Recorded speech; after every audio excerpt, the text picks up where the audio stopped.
You put a single seed in the soil, and within weeks, thick green vines aggressively expand outward to swallow up the surrounding earth. That single plant represents a rigid 3 to 4 month commitment. It demands hundreds of gallons of water and a massive footprint of undisturbed ground to survive. When people decide to grow watermelons for the first time, they make a highly predictable error. They buy seeds based strictly on what they pull off the shelf at the grocery store. That consumer mindset clashes immediately with agricultural reality. Varieties bred for commercial farms often physically cannot survive in a typical suburban backyard. If you force a high-yield commercial plant into a highly constrained space, the results are almost always the same. Airflow drops, vines rot, and the plant produces stunted melons before dying off entirely.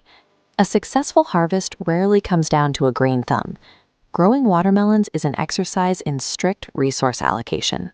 To pick the right seed, you have to measure exactly what you can afford to spend in terms of square footage, time, and horticultural skill.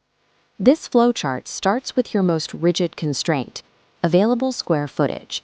It dictates your path: under 10 square feet, up to 30, or unlimited space. These physical limits map directly to 3 categories of watermelons, each requiring vastly different levels of effort. Across all 3 paths, you are managing essential tension. You are balancing how difficult the plant is to grow against how convenient the final fruit is to eat. Accurately defining your garden's limits before you buy a single seed is the only way to navigate that tension and actually get a harvest. We start with traditional seeded varieties. These are the heirlooms and classic farm staples, and they demand wide, unconstrained agricultural space. The physical input here is immense. A single traditional plant produces vines sprawling up to 20 feet in every direction, actively smothering anything planted nearby. This comparison matrix plots the required inputs. Under traditional seeded, you see massive requirements for space and time. These vines need a continuous hot growing season that easily exceeds 90 days. The output matches the input. You get robust, complex flavor profiles and massive, heavy fruit that you can share with a crowd. But the garden real estate cost is absolute. Dedicating this space to one watermelon plant means you actively sacrifice the ability to grow dozens of other crops in that same soil. Traditional seeded melons give you peak flavor, but they exact a steep toll on your square footage and crop diversity. Next is the seedless category.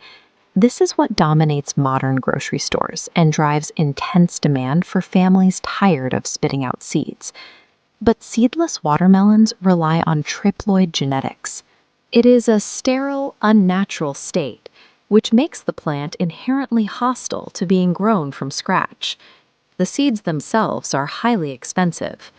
Furthermore, just to trigger germination, you have to maintain exact, continuously high soil temperatures for days on end. This diagram illustrates the second, much larger hurdle. Because triploids are sterile, they cannot self-pollinate. You are required to plant a completely separate, standard pollinator variety nearby and rely on insects to transfer the pollen. Between the temperature sensitivity and the complex pollination requirements, novice growers attempting seedless varieties experience an incredibly high failure rate. The reward for all that anxiety is a dense, crisp fruit that requires zero physical effort to slice and serve. Updating our comparison matrix shows exactly how polarized this plant is. Germination difficulty maxes out right alongside eating convenience.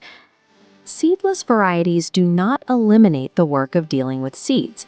They simply shift the entire burden of effort away from the person eating the melon and place it directly on the person growing it. Finally, we look at the Icebox or mini category, which is engineered specifically for tight, highly constrained environments. Their primary structural advantage is a radically reduced footprint. The vines are light enough that they can be trained vertically up a trellis, allowing the fruit to hang in the air. They also offer extreme speed. Many varieties compress the entire growing cycle down to a tight 70 to 80-day window. Adding this final category to the comparison matrix reflects these low spatial and temporal inputs. They take up little space and finish quickly. The trade-offs come at harvest.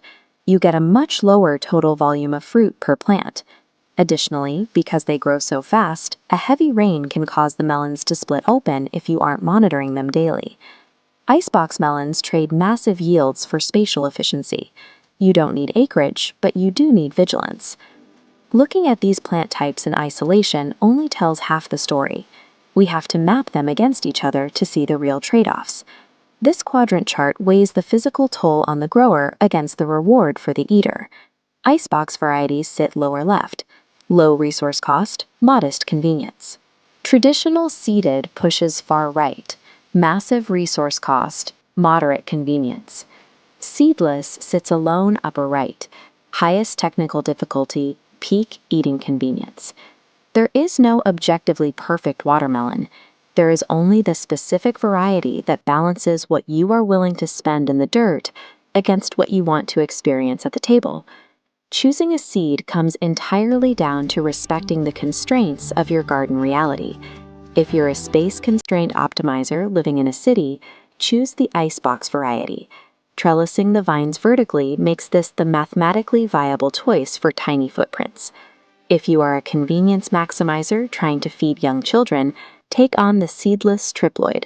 The upfront headaches of temperature control and cross-pollination will pay dividends when you have a mess-free snack all summer. And if you are a traditional purist with ample acreage and a long summer, choose the traditional seeded varieties. The unmatched flavor justifies the effort. By treating your seed selection as a rigid calculation of your available resources, you guarantee that months of careful labor will actually end in a successful harvest.